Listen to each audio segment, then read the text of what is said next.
विराजमान है। अब उनका आशीर्वचन हम लोग श्रवण करेंगे।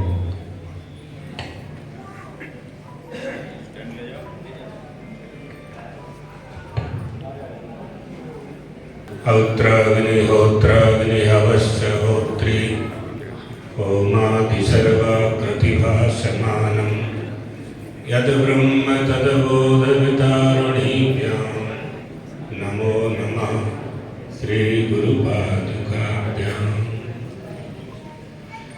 श्रीराम जय राम जय जय राम।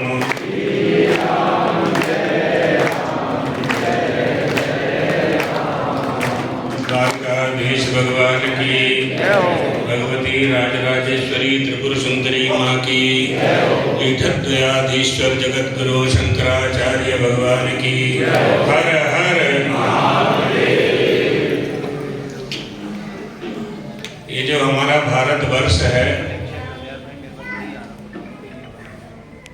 अजनाब वर्ष जम्बूद्वीप भारतवर्षे भरतखंडे, इस भारतवर्ष में इस पवित्र वसुंधरा ने समय समय पर अनेक महापुरुषों को आप्तकाम महापुरुषों को अवतरित किया है, प्रकट किया है, जन्म दिया है, जिन्होंने हमारी भारतीय सनातन संस्कृति का उपदेश देते हुए पूरे विश्व को दिशाबोध प्राप्त कराया है। उन्हीं महापुरुषों में एक महापुरुष जो हमारे आपके सद्गुरुदेव भगवान हैं, सभी महापुरुषों में हम उनको प्रथम पंक्ति में प्राप्त करते हैं, जिनका श्री विग्रह है जगदम्बा के दर्शन करते हुए आप सबको दर्शन दे रहा है। सौभाग्य का विषय है मनुष्य का जन्म मिल जाना, अच्छे माता पिता मिल जाना और अच्छे गुरु की प्राप्ति हो जाना। ये संयोग जब प्राप्त होता है तो मनुष्य होने का फल प्राप्त होता है। यह सौभाग्य हम मानते हैं कि महाराज श्री के शिष्यों को मिला हुआ है। पूरे देश में उनके लाखों शिष्य हैं, बहुत बड़ा समुदाय और बहुत बड़ा आध्यात्मिक साम्राज्य उन्होंने अर्जित किया था, जो आज हमारे समक्ष है और प्रत्यक्ष है, दिखाई पड़ता है। भगवती राजराजेश्वरी त्रिपुर सुंदरी के इस श्री मंदिर में उनके ही समक्ष देखें आप, दोनों के नेत्र आपस में, वहाँ से माँ देख रही है गुरुजी की तरफ और वहाँ से गुरुजी माँ की तरफ देख रहे हैं। ऐसा सुंदर ये जो कल्पना, उस कल्पना को सिद्ध करना जो बहुत कठिन काम था, ये गुप्त परिवार के सपूत हरिमोहन गुप्त ने करके दिखाया। हमारे गुरु भाइयों में निश्चित रूप से उन्होंने यह ऐतिहासिक काम किया है और वह आशीर्वाद के पात्र हैं। भगवती राजराजेश्वरी के मंदिर की स्थापना जिन जगतगुरु शंकराचार्य जी महाराज के कर कमलों से हुई, जिनके आदेश से इस दिव्य भव्य मंदिर और भव्य मंदिर का निर्माण हुआ। माँ की मूर्ति को खंबात से लाया गया, खंबात तक गए हरिमोहन जी, वहाँ जाकर के कई बार मूर्ति को कैसे बहुत कठिन था, स्फटिक में बनाना कठिन होता है। ये जो विग्रह आपको सामने दिखाई पड़ रहा है, इसका निर्माण करना बहुत कठिन होता है। तो वो हुआ, जगदम्बा ने ही करा लिया। गुरुजी का दृढ़ संकल्प था, उस संकल्प को उन्होंने पूरा किया।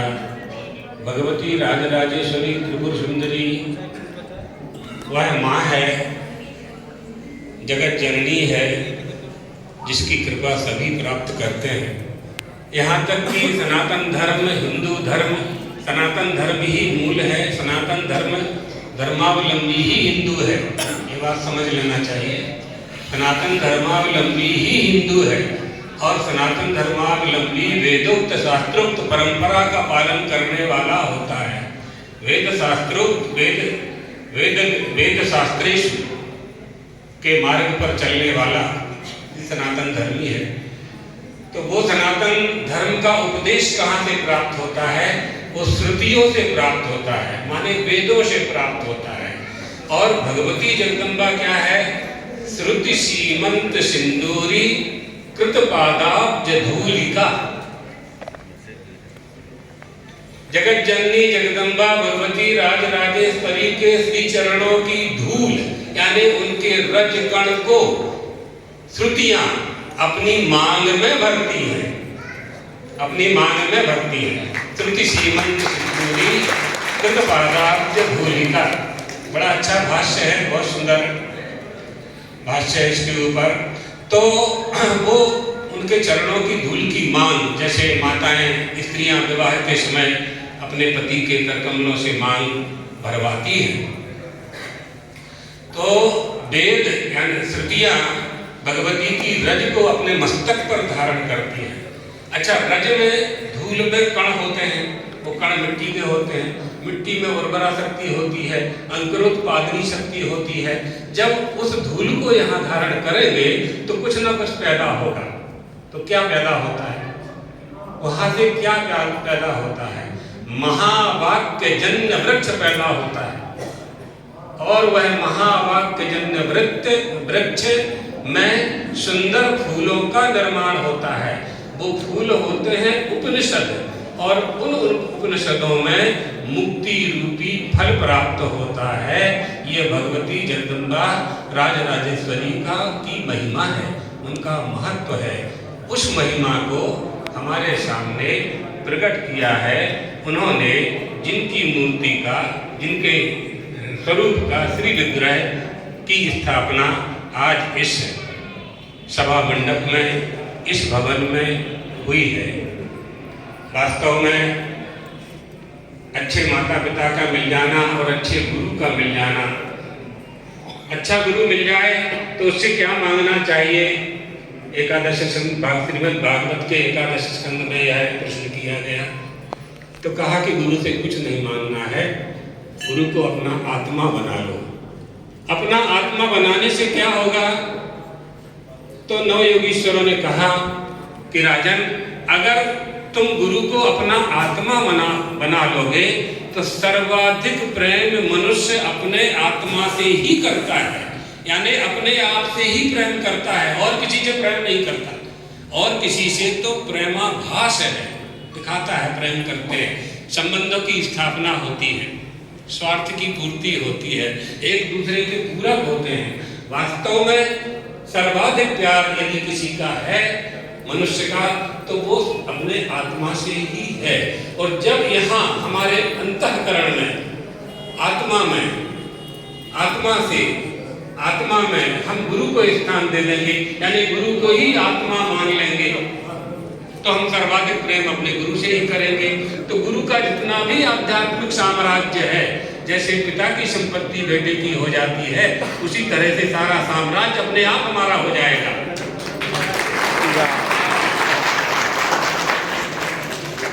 अपने आप हो जाएगा। करके देखिए, जिन लोगों ने करके देखा है उन्होंने अनुभव किया है। ऐसे हमारे जगत गुरु शंकराचार्य भगवान थे, हम दोनों का ज्योतिष पीठाधीश्वर महाराज स्वामी अभिमुक्तेश्वरानंद जी और हमारा जब संन्यास होने लगा दोनों गुरु भाइयों का एक ही साथ संन्यास हुआ। दोनों को गुरुजी ने बुलाया तो हमने गुरुजी से कहा कि गुरुजी, हमारे बहुत बड़े बड़े और भी गुरु भाई हैं, आप यह कृपा हम लोगों पर कर रहे हैं। तो गुरुजी ने कहा कि आज यह विचार तुम्हें नहीं करना है, यह विचार हमें करना है, वो हमने किया है। ये शब्द थे गुरुजी। फिर हमारे स्वामी जी ने कहा, अभिमुक्तेश्वरानंद जी ने, तो महाराज जी हमारी तरफ देखने लगे तो हमने स्वामी जी से कहा, माता पिता, आपको याद होगा, माता पिता और गुरु की वाणी विनय विचार करे ही शुभ जानी। तो ये हुआ और गुरुजी ने दंड संन्यास दिया। जो हम नहीं थे हमको वो बनाया, जो ये नहीं थे ज्योतिषपीठाधीश्वर उनको बनाया। और हम लोगों से बड़े गुरु भाई ब्रह्मचारी सुबुद्धानंद जी से गुरुजी कह कर के गए, बोल के गए कि मेरे न रहने के बाद तुम दोनों की घोषणा कर देना, ऐसा सुबुद्धानंद जी। तो ये गुरु कृपा, ये बताने का अभिप्राय नहीं है, ये सब आप जानते हो। हम इसलिए ये बात बता रहे हैं कि वो कैसे क्या देते हैं, आत्मा से आत्मा को क्या प्राप्त होता है। यदि हम अपने से भिन्न होकर के कोई वस्तु प्राप्त करना चाहेंगे तो वह वस्तु हमसे कभी अभिन्न नहीं हो सकती। इसलिए अभिन्न वस्तु को केवल खोजना है बस, वह खोज गुरु बताते हैं। और वो गुरु ने हमको बताई, हमें तो बताइए, हमें अनुभव है उसका, खूब अच्छी तरह से अनुभव है, हमें बताइए। तो इसलिए गुरु से क्या प्राप्त करना चाहिए, तो यह बात हमें कैसे मालूम होगी, जब हम अपने ग्रंथों का अध्ययन करेंगे। ग्रंथि का विमोचन करने की शक्ति गुरु ही प्रदान करता है। गुरु, ग्रंथ और ग्रंथि, जड़ चेतन की मुक्ति से मुक्त कराने वाला यदि कोई है तो वो सदगुरु है। और ऐसे सदगुरु हम सबको प्राप्त हुए। हमारे तमाम सभी बहुत गुरु भाई हैं यहाँ, सभी का हम स्मरण करते हैं, सभी गुरु भाइयों का। और बहुत उत्तम काम हरिओम गुप्त जी, सदन भाई ने किया। हमारे यहाँ गुजरात में भाई बोलते हैं तो सदन भाई ने ये काम किया। ये जो शारदानंद ब्रह्मचारी हैं ये आ नहीं रहे थे, तो हमने कहा तुमने तो मना कर दिया था, फिर क्यों आ रहे?